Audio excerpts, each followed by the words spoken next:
साबिक वज़ीर आज़म ने साइफर सियासी मकासद के लिए इस्तेमाल किया। 9 मार्च को साइफर लिया और बाद में गुम कर दिया। आज़म खान ने चेयरमैन PTI के खिलाफ मजिस्ट्रेट के सामने बयान रिकॉर्ड करा दिया। साइफर तहकीकात के लिए चेयरमैन PTI की 25 जुलाई को FIA में तलबी, नोटिस जारी कर दिया गया।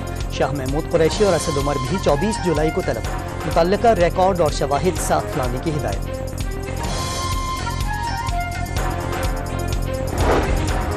साबिक चेयरमैन PTI के सहूलतकारों पर हाथ नहीं डाला गया। चेयरमैन PTI के सहूलतकारों के मामले में खुद एहतसाबी क्यों न की?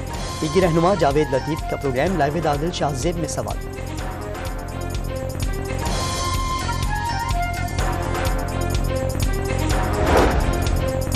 मुल्क की तारीख गवाह है कि अदालतें और इदारे ताकतवर का एहतसाब नहीं कर सके।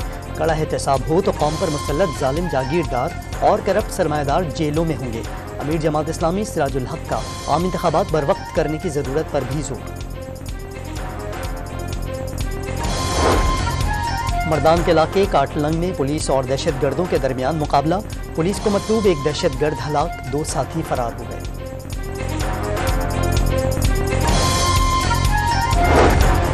और वड वाक़े के खिलाफ कोयटा और हब समेत बलूचिस्तान के मुख्तलिफ इलाकों में BNP मेंगल का एहतजाज। कराची कोयटा शाहराह पर भरने के बायस ट्रैफिक मुअत्तल, एहतजाज के बायस गाड़ियों की कतारें लग गई।